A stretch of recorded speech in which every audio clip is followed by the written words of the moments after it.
Hola. You are listening to First Gen Healing, a podcast on Latinx healing and awakening journeys. My name is Priscila Luna. I am your host, and I do want to let today's guest introduce himself, so please go ahead. I am Juan Vazquez. Juan. Okay.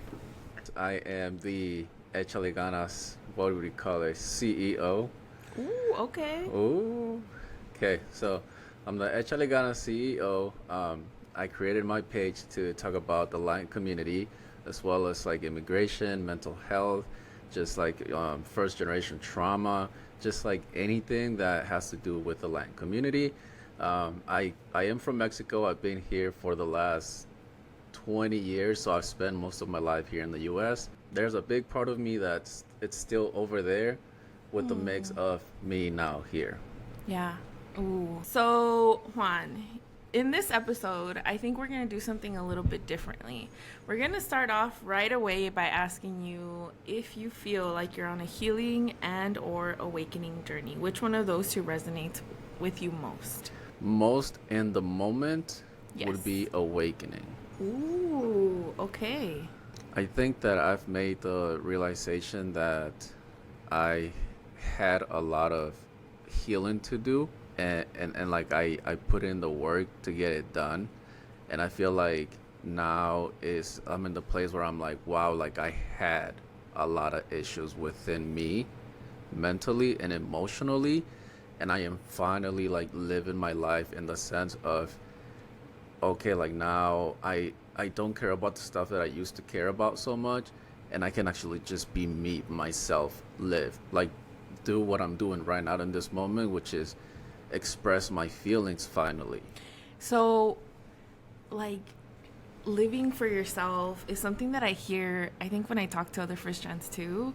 It's like, I can be me now. And I wonder, some Yes. people might not know what that means, or if you can tell me more about what that actually looks like. So one is expressing yourself, but what does that journey actually feel like to come into your own or be yourself? I think that if I could put it in words, and I was going through something like this probably like last week, is being able to speak to my parents about like stuff that like I would be so afraid to say to them, but being myself in the sense of like, okay, like enough is enough, and I'm gonna tell you how I feel and how like I perceive my life based on the actions that you took, even if it means hurting your feelings a little bit. But I also feel like I need to take that weight off my shoulders. So do you resonate with like finding your voice or like speaking your truth? Yes, in a sense. And even because like now I make the videos on TikTok, and it's like I know that like there's a chance, because my dad has a TikTok. So I know that there's a chance that my dad is going to hear me talk about my feelings about like how they like raised me and just like my childhood, and I feel like they are going to say like, man, like I messed up a little bit. But that also just means like me being able to say like, this is my voice, this is what I have to say, this is how I felt, and not how you thought I was feeling. Ooh, you're the eldest, right, in your Yes. family? Okay, so eldest of how many? 2. So let's say we call this Speaking Our Truth, the chapter. What Okay. kept you from speaking your truth? Why do you think it was such a big deal to speak your truth for you? Because I've always been like a taker, like I take care of people. So I feel like the only thing that was truly stopping me was the fear of hurting somebody else's feelings. And Like, in this I case, didn't want I don't want to. I didn't want to hurt my dad's feelings in the sense of like I said, he has a TikTok, he's able to see this stuff, yeah. and I didn't want to like hurt his feelings, because like it's a whole different subject, but like it took me a very long time to have the connection that I have with my dad, and I just feel like right now for me to say all this like open stuff is going to like be like, it's either gonna hurt his feelings or it's gonna be like, wow, this is how my son truly feels. So I have two questions. One, why do you think you fear hurting others' feelings so much? I just think that like, I mean, I feel like we've all gotten hurt at one point or another, whether it's through like a family relationship or like a partner relationship, and we all know that like that feeling just sucks. So like I wouldn't want to make somebody else feel that way. And is it specific to your parents? Like, is speaking your truth directly tied to your parents, would you say? No, I mean, just in general. I mean, I went through a lot of like, not physical bullying, but like emotional bullying in the beginning of my childhood when I came here for the first time. Um, Also in relationships, I've had a lot of like really rough relationships. A lot of trauma from one of them specifically.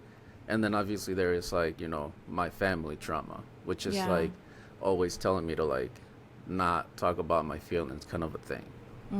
I see. Okay, got it. And then my second question is, now knowing you just mentioned like it took me a long time to build this relationship with my dad, like get closer to him. So why do you think now you're willing to, let's say, risk, right, in quotations, because it doesn't necessarily mean you're risking your relationship, but why are you now willing to like take that step and be like, it's okay if that's what happens? I actually feel this way because the last time we had a really tough conversation with my parents, I told them that in one sense I have trauma from everything that was going on in the house at one point. And they were very accepting of that information. And I feel like I remember coming back home that day after I had that conversation and telling Jazz about it, and I just felt like this weight got lifted off my shoulders. Yeah. Like it didn't make it worse because they weren't like mad about it. My mom even said I'm sorry. My dad even told me I'm sorry. Like we did the best that we could, but like Yeah. nobody taught us how to be parents, Yeah. you know? Yeah. Wow. Oh, I'm so happy to hear that. Yeah, I was very Because, happy that yeah. I got that reaction. I think that that's the fear that a lot of us hold, is like what's going to happen. And I don't know exactly why. Like there's probably different things that we pick up growing up. So maybe like my parents have enough on their plate for me to be complaining. There's probably also like internalized "cállate, te ves más bonita." And so like there's all of these mixed messages that we get growing up that just tell us to shut up a little bit. That Right. what we are feeling and experiencing is just not worth expressing because there's bigger things on the table. Does that Right. resonate? No, yeah, because even my parents, like growing up, it would be like, somebody else doesn't have what you get to have these days. What you're complaining about, somebody else doesn't have it. So then it was almost like mentally like, okay, so like I'm not allowed to complain. I'm not allowed to like have these emotions, you know?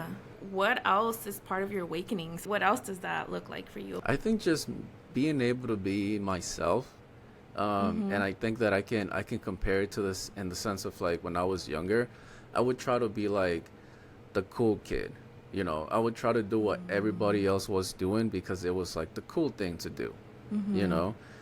And I think that after like I started doing a lot of like reading, a lot of like healing within myself, then I learned how to be myself, which in reality meant the total opposite from the lifestyle that I was pursuing, Yeah. you know? Woo. Which Okay. meant like, getting into fitness, eating healthy, just reading books, going to the park. Like I know that like as the Latin community, like it's not like the most like the normal thing to do. Yeah. You get what I'm saying? Yeah. So it's that's what I was doing. That was me. That was what was making me happy, what was giving me like a peace of mind. And it was just like it felt nice being myself. Even Yeah. if that was myself, not the cool kid, but like Yeah. I was finally okay with being that. Ooh, such an interesting topic because yeah, there's probably different images of what like is acceptable or who you should turn into. What was the other end of the spectrum? So we learned like who you really are, but what was the other piece? What was cool? So if at that time, if I wouldn't have ended up being myself, I was hanging out with the wrong people. A lot of those people got deported, ended up in jail. The families got hurt, and it was just a mess. Like I'm gonna be very like open about this. Like I probably would have ended up in jail, or would have ended up dead. Though Wow. it was just like that was the choices that I wanted to pursue. Which Yeah. not me thinking about it, it's like like why? Like that is the Yeah. craziest thing. Yeah. But I'm just glad that like I was finally able to find myself and be myself. Ooh.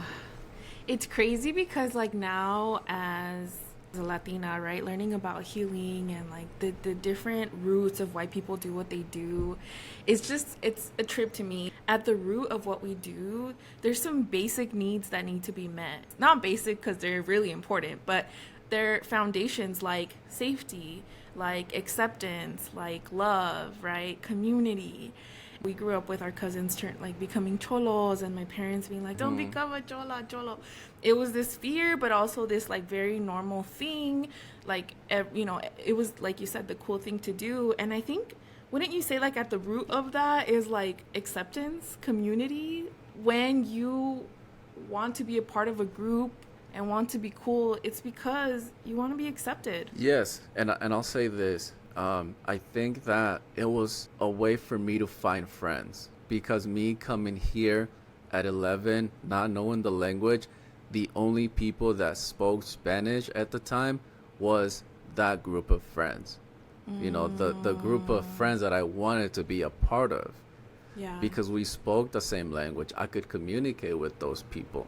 Yeah. You know? So I Yeah. feel like that's kind of like what I was looking for more than actually being part of them. I see. Yeah. That's what I mean. Like, there's just always two sides to things. The presenting reason is I want to be cool, right? And I'm cool. But at the root of that is like, I want friends. I want people to Right. relate to, you know? Right. And when you're not given many choices, well, then you go the route that you see as your route. Right. And the ironic thing about this specific situation is that now I'm all into like the fitness and eating well and all this stuff. And those people back then, some of those people actually wanted to be within the lifestyle that I'm taking now. You know? So I see a lot of all this, like, you know, guys and girls that actually are in the gym, and I would have never thought they would have ended up there. You get what I'm saying? Yeah. So it's kind of like me trying to be the cool kid and hanging out with them. Now, you know, 20 years later, they are here trying to be in the same lifestyle that I am at, Yeah. which is kind of like just very, very ironic. Yeah. So crazy. I mean, I think that's why people say like nothing is as it seems, you know? And it's kind of like a theater, like it's a play that we all put on, you know? And then when you awaken, the mask comes off. Like, Yes. and you realize we're in the middle of a play, y'all, and you guys are putting on a character, and it's like, I don't want to play this character anymore, and like I'm out, you know, and you start Right. doing your own thing. Right. However, the play continues, and so like they could be like, oh, what a loser, look, he's not playing his character anymore, you know. And so like if you allow others' voices or judgment of you or perception of you to affect you, if you're not strong in who you're becoming, you know, like the reward usually doesn't come right away either. It's not like you feel Right. really good, like you're kind of like, Right. oh, I don't want to do this, but I want to. If you're not strong in it, like you're gonna believe this stuff again, and you forget again that it's a play, right? You forget Yes. again that it's characters.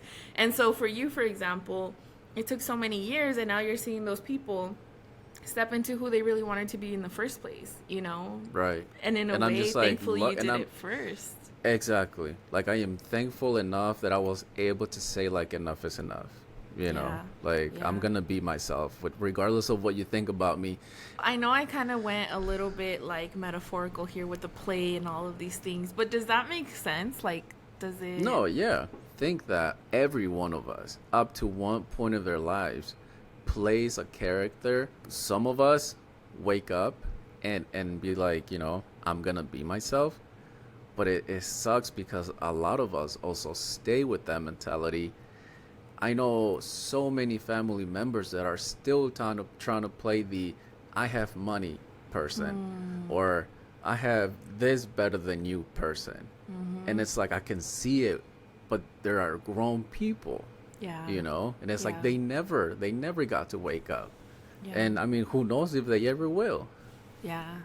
It's crazy, right? Like to start Yeah. to see that and see through it all.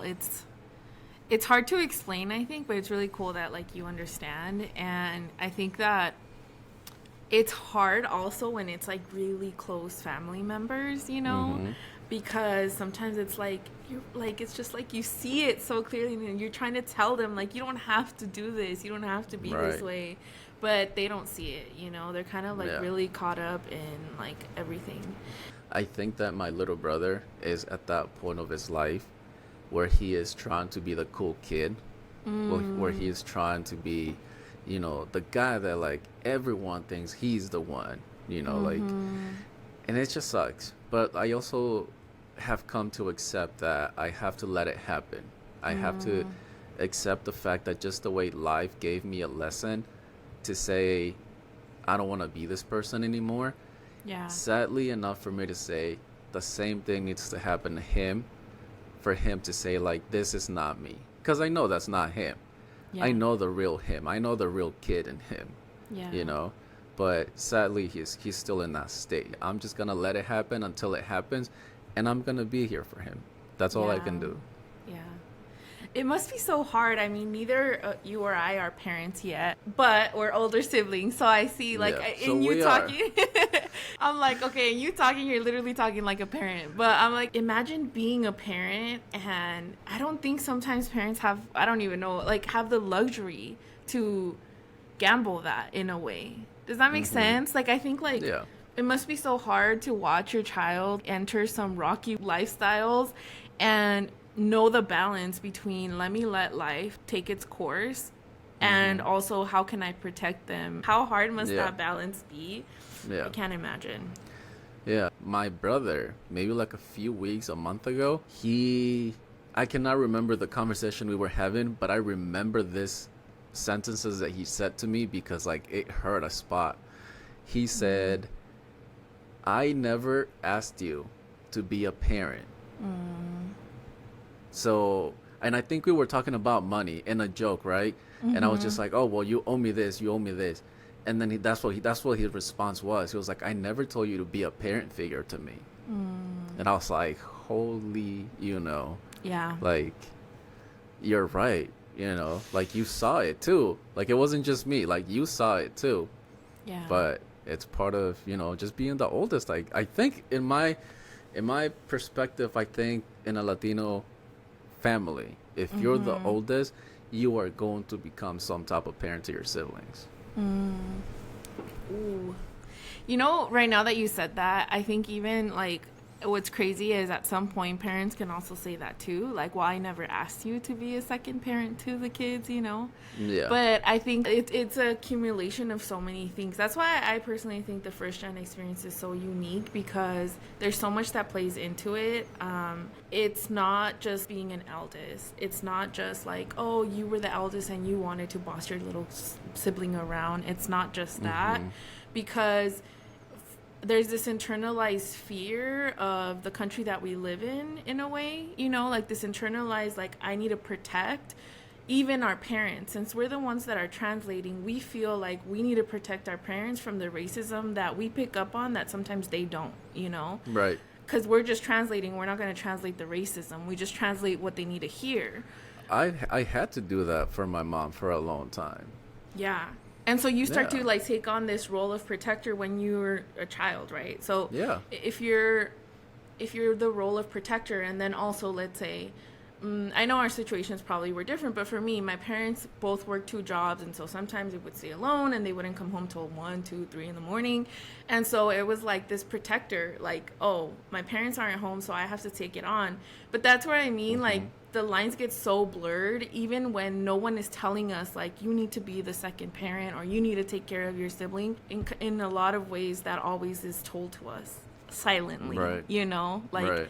in so many, like, we receive it from so many different angles, and so we take that role on.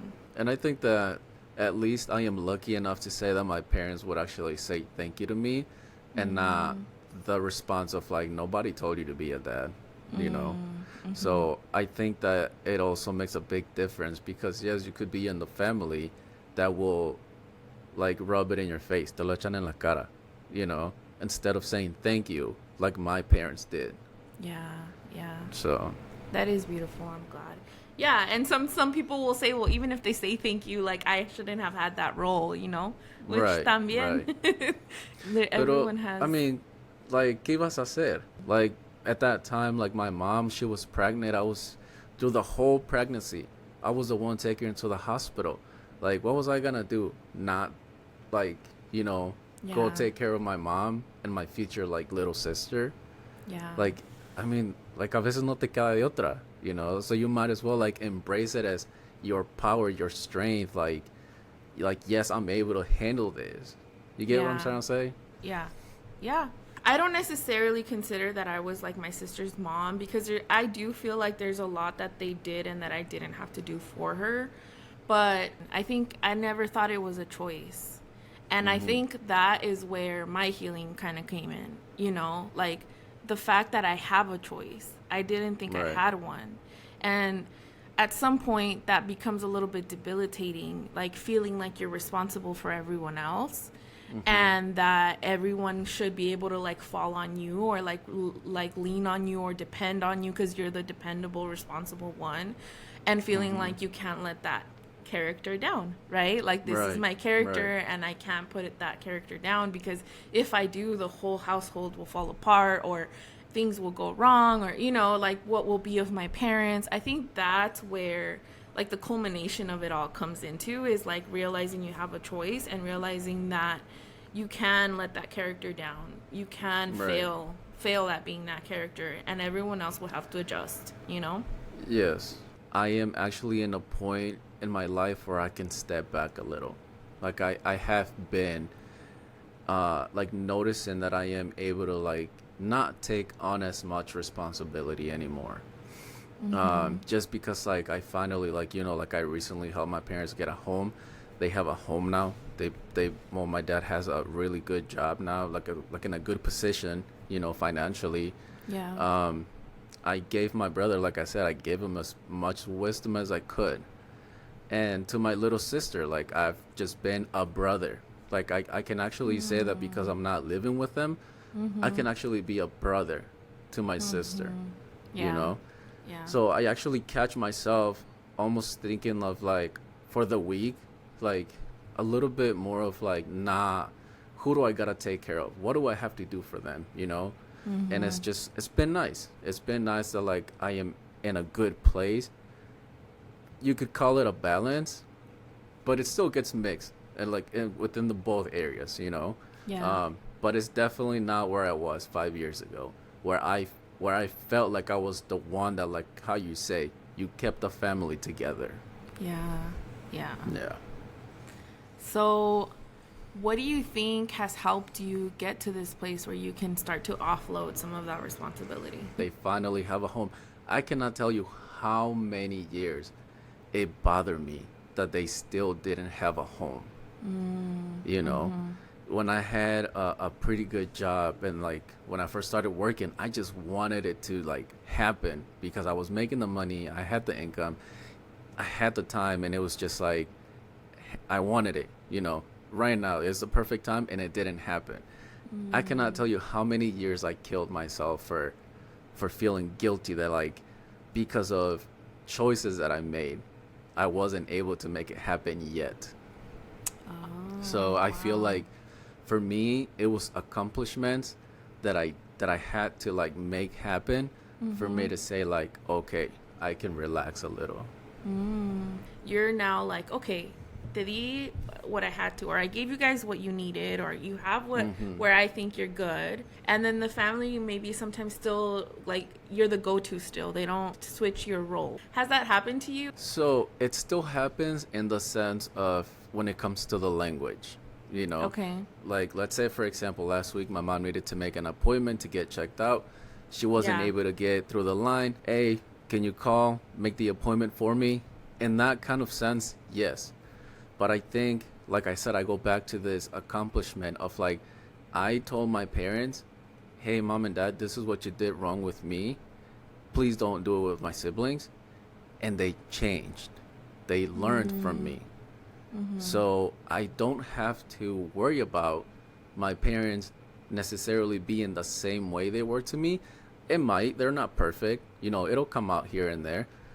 But I know that for the most part, I did my job in that sense. So even that, I can like step away from being the parent to my brother anymore. I see. You get what I'm saying? Yeah. Like the relationship that my mom and my dad have with my brother and my sister is so much better than what they had with me. But it's because I spoke up that it changed. There was recently a situation with my brother, and I don't want to go into too much detail because again, my dad has social media. But there was a situation where I needed my mom to be a mom, right? And I told my mom, I spoke to both, right? So yes, in a sense, I kind of like initiated the conversation so that it would go in a healthy way. But I still told my mom, you need to have this conversation with my brother because I am not the dad. You are the mom. And I told my brother, have an open mind. Tell my mom you're not the worst human being in the world. And that what you're doing doesn't make you a criminal. It doesn't make you a killer. Like, it's normal. And so they had the conversation together and it went fine. You know? Does that make sense? I smiled the whole time because I'm like, man, we're really like, you're a manager up in here, you know? You're like, Right. okay, employees, like, Right, like all right, let me we're make a call here yeah. and then the call here. Yeah. And then you guys have a call in the middle. Yes, exactly.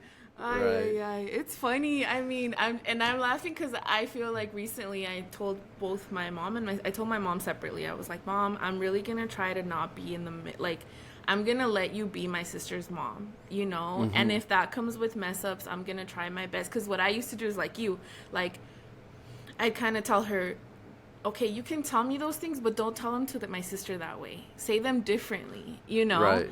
Or like, Right. quéjate conmigo or desahógate conmigo like this, but don't do it with my sister. And then like, so I realized like, okay, I'm putting myself in the middle of their relationship and I'm trying to control how my mom is a mom to my sister, and that's not my job in life, you know? Like, if Right. God, the universe, whatever, trusted my mom to be my sibling's mom, then I need to trust that that's okay too, you know, that it, because I think somehow we think we can, like, it's this, like, échamelo a mí, like, I'll go through it. We take on this attitude of, like, I can take it, but my siblings can't, you know, and this is another character that we play. We thought we had to be the ones that took it all and then protect the rest, you Right. know?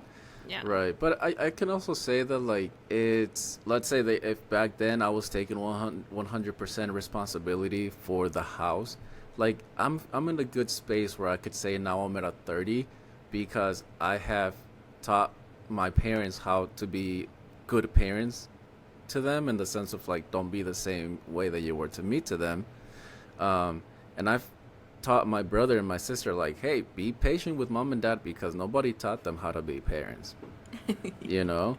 Yeah. So it's like it might not be 100% of like, let me step back, but it's in a good place where I can say I have a balance now. Okay. But it also took a long time to get there. Yeah. Sometimes it's this weird balance because I think people will hear this and be like, oh, you're taking credit for your parents. I think like it's with a lot of respect, and it's like we said, it's a role that we take on without wanting it. I don't think that you're disrespecting your parents and saying that you had a big part in the family like unit. Right. But some people might take it like discrediting them. In fact, at least your parents received it well, but my parents did not. You know, like Okay. they. So So yeah. then like tell me how your parents reacted, because like I actually like as much as it sucks to say, I wouldn't know. Yeah. You know, yeah. my parents were, I'm very grateful my parents reacted the way they did. Yeah. But like, how did your parents react to that situation? Ooh, I love this. Let's see. Well, first, I think like my parents hid behind the blanket statement that a lot of us hear, which is like, tú tuviste todo lo que necesitabas en la vida. Nunca te faltó nada. For me, that saying like held so much weight that it took me a very long time to even realize that something was wrong. I think I always blamed myself as opposed to anything else because I thought I had everything I needed, so there's no way that I could ever need anything or complain about anything. Yeah. Also, my parents did attain, like, from each of them have 6 siblings or 5 siblings, so it's 6 and 6. from both families, like both of my parents together were the most successful, let's say, that came out of their families. Like they were the ones that helped their siblings, and they were the ones that bought a house first. So like I was the child of those two that made it, you know. Yeah. And so I think like they also kind of like separaron así como, oh yeah, like we're the ones that made it. Not like that, because they're really humble and they like give a lot to both of their families, but that's probably how everybody around them saw it. Exactly. Anyways, to answer your question, it was like you had everything you needed. You have nothing to complain about. Mm-hmm. And it was kind of like the conversation ends here. That's how they took it. And that's what I mean. And so for me to even say, hey, but like you guys put a lot of weight on me, it was like, you have nothing to complain about. You had everything.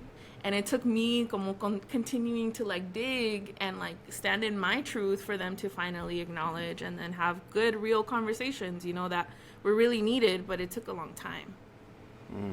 Yeah. Okay. So did you ever like your parents say like, hey, thank you for taking on all this shit that like it was kind of like our jobs to do? Or was it always just like the whole entire time you know, like, no te quejes, you know, like it was kind of like your job in a sense? Yeah. No, I will say I think maybe the last 2-3 years there's been a change in like how there has been the thank you, let's say, but it took really big things to happen in our lives, a divorce and just big life-changing things. Como que los dos were like, oh shit, like let me maybe listen, you know, maybe there is something here. And I really appreciate it because like you, like I think it opens way for real conversation, you know, instead of like, let's put on our character, like, no, let's be real, you know. It's not about I'm better than you because you didn't do it good, or, you know, like for me it's not a battle. I'm not like going in to win and to like make them feel bad. It's more like I need you to acknowledge because I, you know, there's something within me that needs that, you know.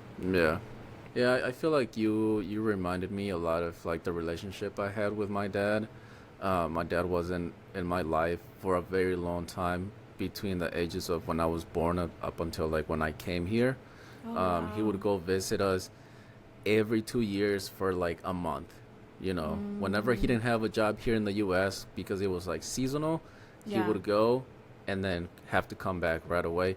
But that wasn't every year. It was only like every other year, sometimes 3 years. It really just depended on the money. So it took a very long time for me to like build a relationship with my dad and have that communication that we now have. And even now, like I can still see it like in his body language, that for me to give him a hug and give him a kiss is still kind of like not awkward but like uncomfortable because it's like man to man. You know? Yeah. But like for me it's like whatever, you know, like I know. And I made a video about this too, where I think I said like sometimes you have to be the first one to make the move if your parents are not going to make it. Yeah. Nothing is gonna change until you make the first move, and then you're gonna create momentum, and then your parents are going to follow that momentum. Yeah, I love that. And I think that's what I did. I feel like that's what I did with my dad, especially because he wasn't around for a long time. Yeah. Wow. I love what you said. Like, you have to take initiative sometimes. And sometimes, I don't know if it's a pride thing that stops us. But, yeah, I recently had this convo with my sister where we were like, we want to be more affectionate. We're not, like our family. They did said, I love you. But it was never like, let's hug and, you know, all this stuff. Like, no. So my sister and I recently, like, we held hands, and it felt so weird, but we just held hands, and it was like, let's do this more, like, let's just be more touchy, you know, like, more como cariñosas. And I think I did that with my mom, where it was like, but it was weird for me to do it. Like, I hugged her, she was, like, talking about something, and she got emotional, and my mom, she could watch me cry and not move a finger. Like, it was kind of just like I could be crying and she would just be watching me, and I just, you know. I know what you mean. I know what you mean. And so, like, recently I saw her crying. I always go hug her, but this time I hugged her more, y la agarré I hugged her from the back, and I just like le hice así, and I was like, I did what I wish she would do to me, and the pride thing was like, man, I wish she would have done this first.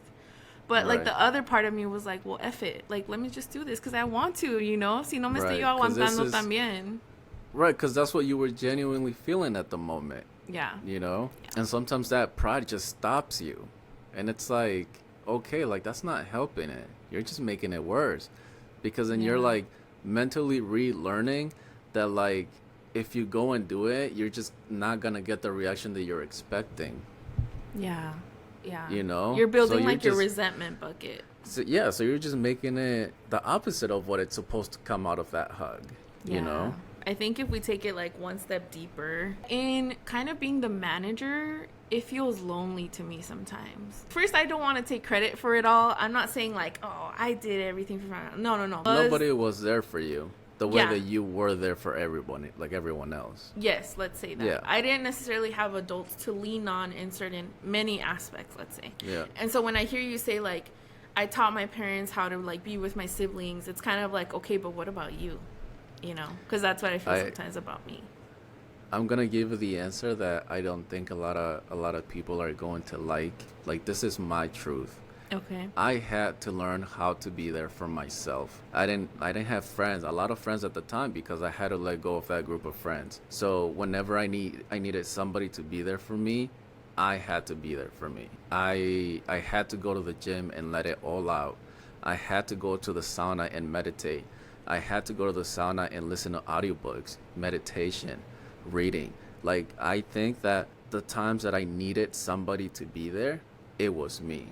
I had to learn how for that person to be myself. Yeah. I think that it is lonely. Don't get me wrong. It is very lonely. It made me become so independent, so emotionally independent, and do it on my own, And then whenever I wasn't doing good in college, I would have to tell myself, like, no, like, you got this. Like, you crossed the border at 11, you fucking got this. You got to figure it out. And then I would figure it out.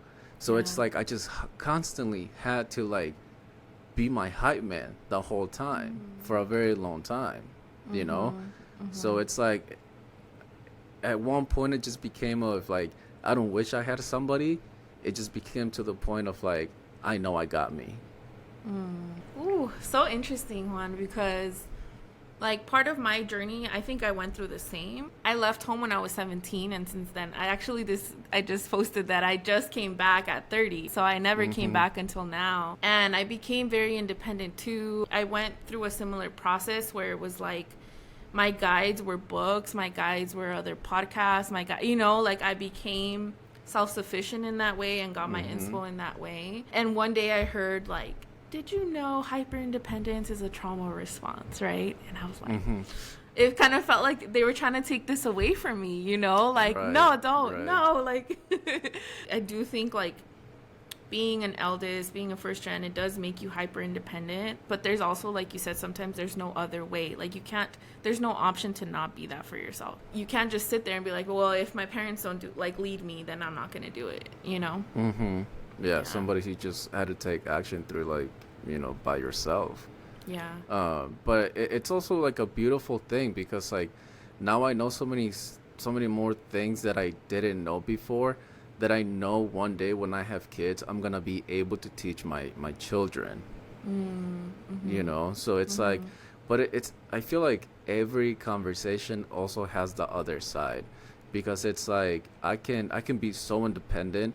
I can be there for myself emotionally, financially, whatever. But at the end of the day, there's always the other side, like how you said before, which is, in my case, my parents didn't know any English. They could have never helped me with school. Okay, so I'm like seeing similar structure in terms of like, you also have a good relationship with your parents still. Like, how do you view them? Do you still view them as parents and like you go to them for certain things? Or how do you, like, what place do they hold in your life? That's actually very interesting, because I did find myself not needing them for advice anymore. you know. But I think that just it's because I became independent, you know.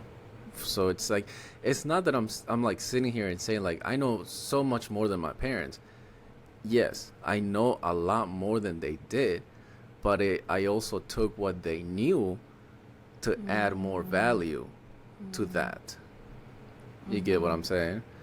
So it just it's not that I don't need them. I need my parents. My parents have taught me and continue teaching me things that I still don't know, but I also know a lot more things that just add value to that. Yeah. Isn't that super cool? Like, yeah. I think I like truly know because I feel that's how I've been feeling. It's like, it's this weird cycle. Like, life really brings you back, you know? Because if anyone were to view that in hyper independence as rebellion or straying away or being selfish, like, yeah, at some point in your life, you have to do that for yourself. Like, you have to ground yourself in who you are.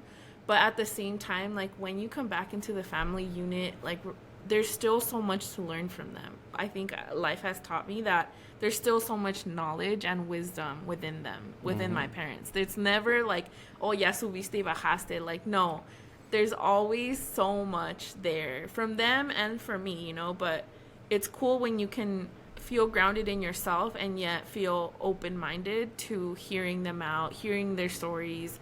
Even maybe sometimes like the same stories that they would tell me like 10 years ago, now I listen to them with like an appreciative lens, you know, or like an open-minded lens of like, what can I learn from this story that I've heard 30 times? And it's really cool because there's things there, you know? Yeah. I think recently my dad told me, because I asked my dad, I was like, how was your childhood? Like, I want to understand who you are today based off what you tell me your childhood was like, you know? And it became so clear why my dad is the way that he is. Well, my grandpa had 8 kids that he had to take care of because my dad's mom died when he was very young. Wow. So my dad became this super, like, taking care of my family. It's that what I have to do, you know? Well, that's because that's how my grandpa was. How are you not gonna be that person when you gotta take care of 8 kids by yourself? Wow. You know? Yeah. And that's the one thing that I take from my dad. Like, I admire my dad for always being there for, like, my family is my number one priority. Yeah. Wow. And it's also crazy to learn how cycles repeat. Like what? Yeah. It's cycles, you know, and they look different, but sometimes they're really the same, like in the lessons Right. and the things. Yeah. And then my dad was also like, yeah, like, your grandpa never gave us affection. Well, then it makes sense why my dad is the way that he is, you know? Yeah. Why my dad's body language, it's still kind of like, when I go to give him a hug. Yeah. Or when, like, right after we, like, are done giving each other a hug, he looks away. He doesn't look at me in the eye. Wow. You know? Yeah. Little things like that I noticed. Yeah. There's so many layers to it all, I think. And I imagine, like, to those of you guys that are listening, like, there's probably so many different things that you guys are dealing with when it comes to maybe your family or your parents. When I wanted to post on social media, y como que it's like, no, well, what am I going to say? And a lot of people keep saying, like, your story matters, you know, others need to hear. It's like, well, my story is not that unique. I think this is the part, you know, like, other people need to hear that they're not alone in feeling like they need to help their parents take steps to make themselves feel good. Like, hey, let's have a conversation. Here's how we have one, you know, although that, yeah. And so, like, for the listeners, it's also like, just because we're saying this about our family, it doesn't mean that our family is better. You know, I'm not saying my family is where it needs to be. Maybe your family as a listener is doing so much better than my family in other ways, right? But it's like, if we all listen and share the story and put it all together from every single, like, angle, then we're gonna have a bigger picture.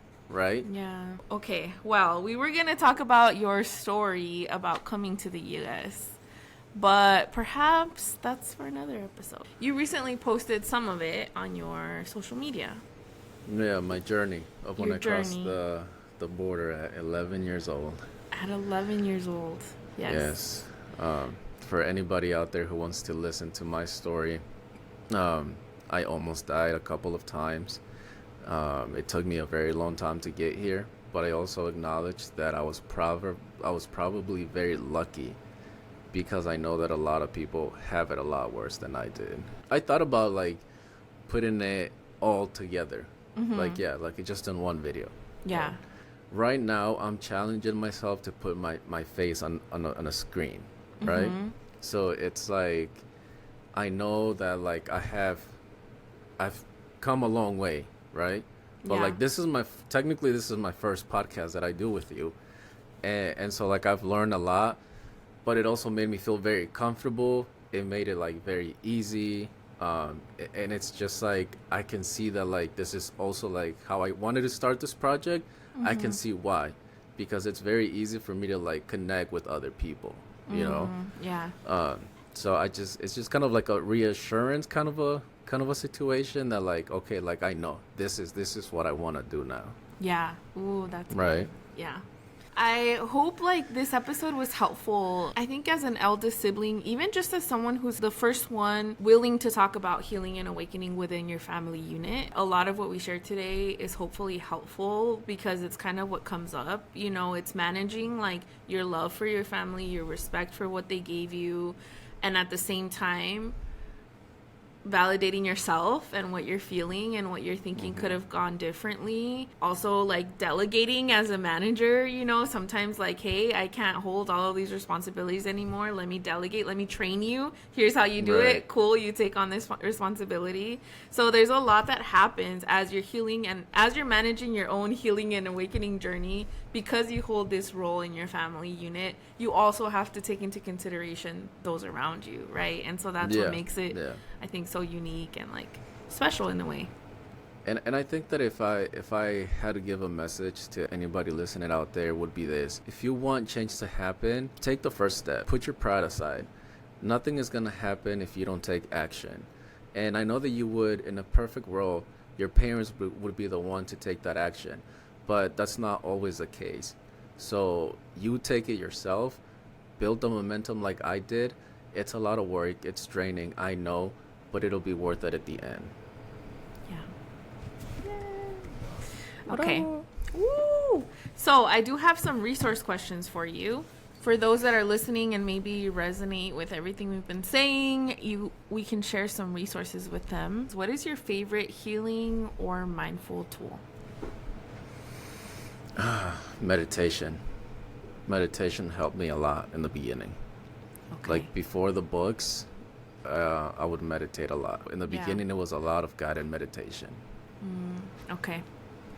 And not making promotion or anything, but if somebody's looking for a book that also helps you with meditation, it's called Mind Hacking.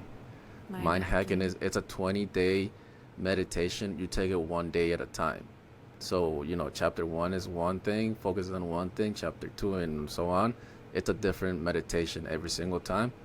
And it helped me a lot. It helped me like relearn a lot of stuff. Yeah. Okay, so for those of you listening, we have a Mexican 29-year-old man who meditates. Is that right? Yes. So that's allowed? Yes, that's very possible? Allowed.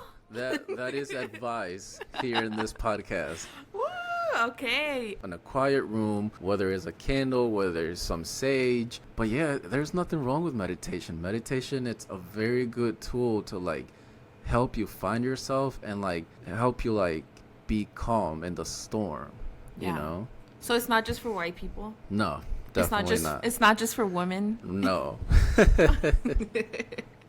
I don't know. I just think this is special. Like, I remember when I was in my awakening, I only heard like güeritas, americanas, you know, like mujeres. Like yoga and all this stuff. No, we're here to tell you as Latinas, Latinos, meditation is good, y'all. Meditate. It's helpful. It's beautiful. Yes. Okay. Perfect. All right.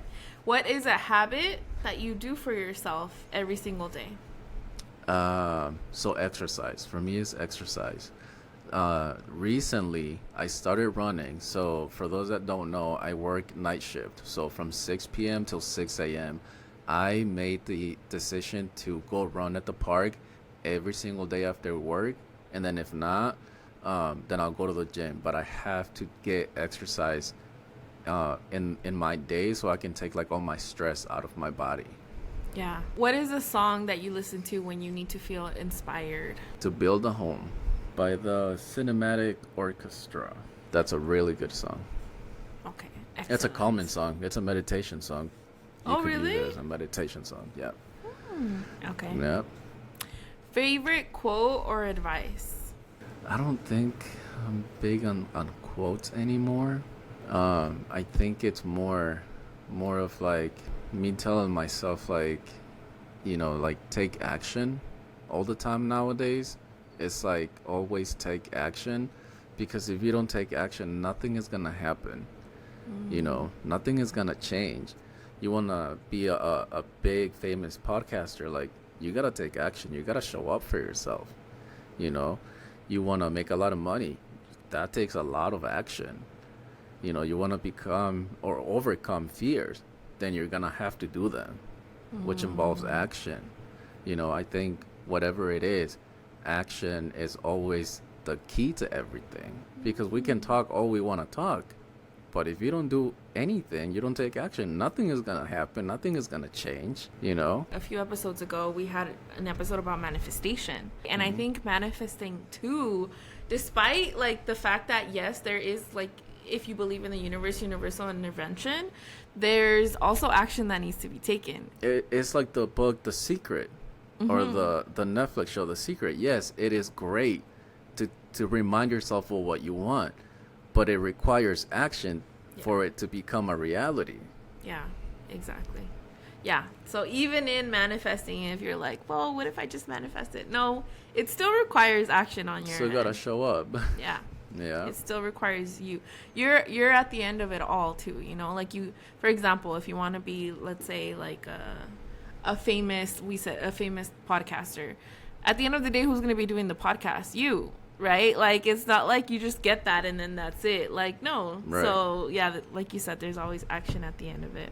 Influencer that you follow that leaves you positively inspired?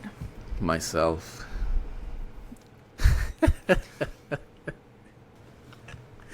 Okay.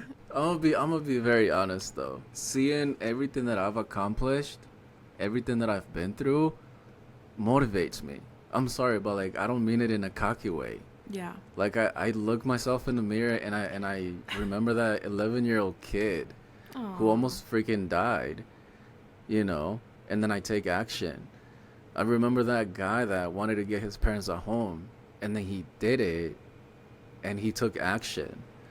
Like, I think that like everything that I've been through motivates me now, because it was always like, okay, let me watch a motivational video online, but I don't know that person, Yeah. So it's like, let me remind myself of everything that I've been through, and then I do better, and I can only get better if I keep doing that.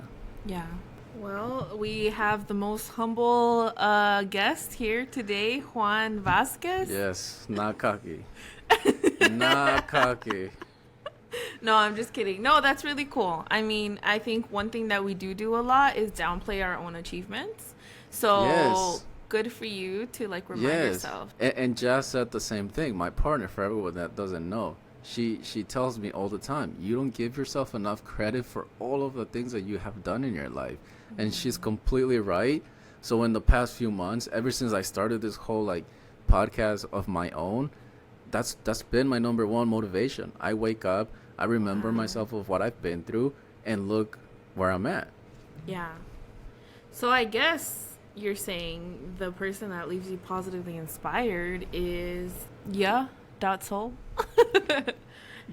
Soul. Soul. No, I'm just kidding.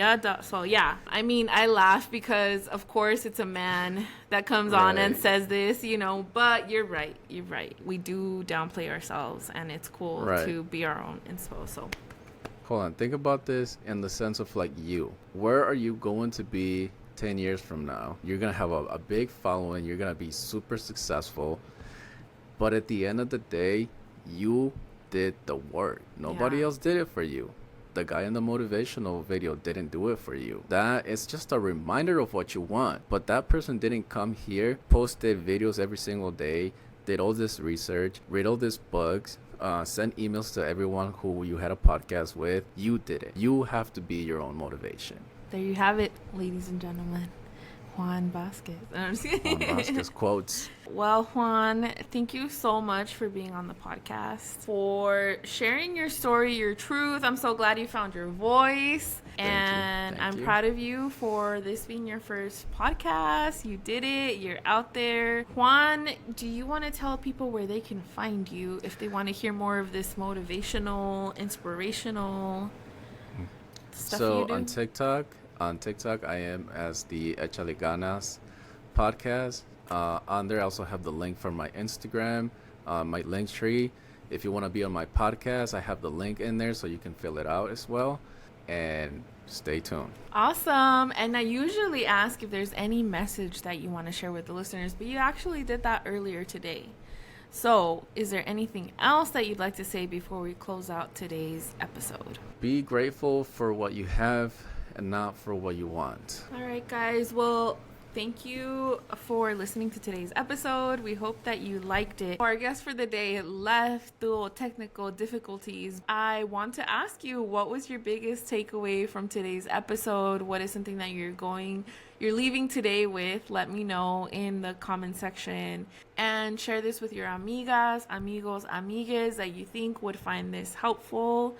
And remember, First Gen, that I love you, I love me, and I can't wait for you to love yourself.